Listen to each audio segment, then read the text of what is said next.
What's going on, guys? It's Matt Fractal back with another video. As you know, we get straight into the videos, so let's do it. Today we're going to be going over the price action for September 2nd, 2025. This candle right here is an up-close candle. We do have 6 hours left, but the London close session is over, so majority of the volatility has dwindled down. I just want to explain and start off with the daily chart for the most part, and for short-term or long-term trading is the staple, meaning that majority of your setups can be identified on the daily chart. Mainly all of your setups, not going above it to a monthly or weekly or below it to a 4 hour, 1 hour.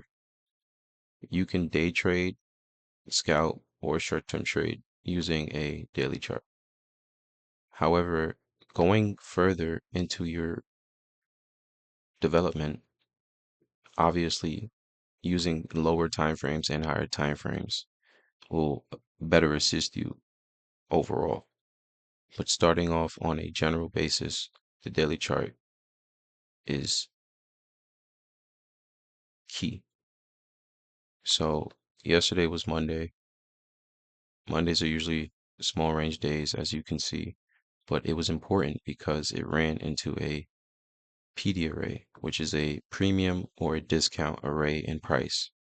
And O low would be a discount array because it's a potential run below, as you can see, grab sell stops, which lie below O lows,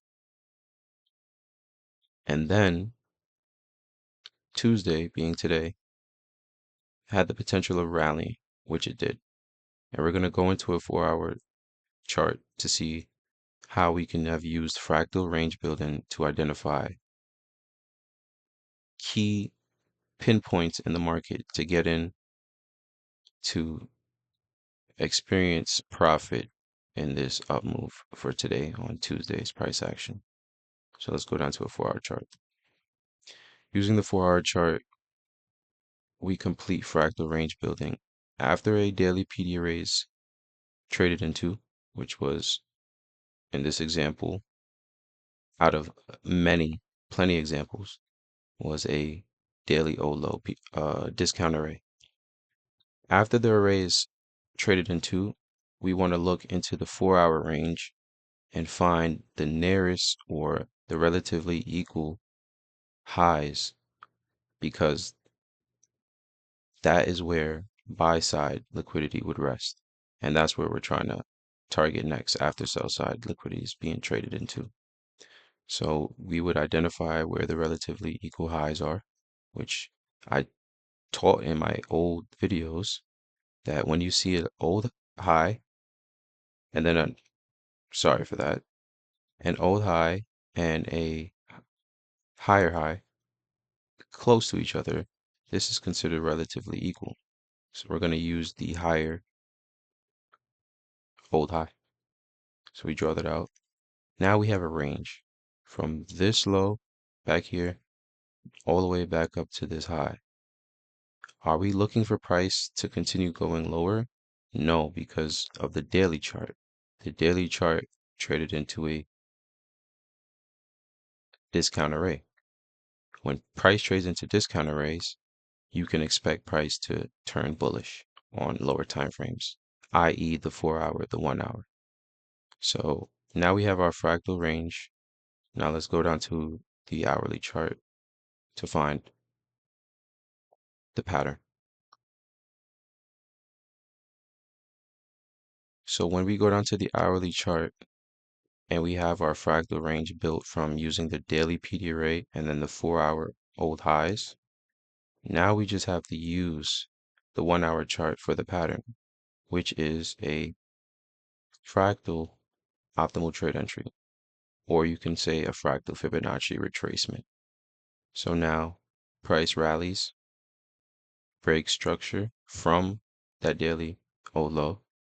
So now we have structure being broken on the hourly chart.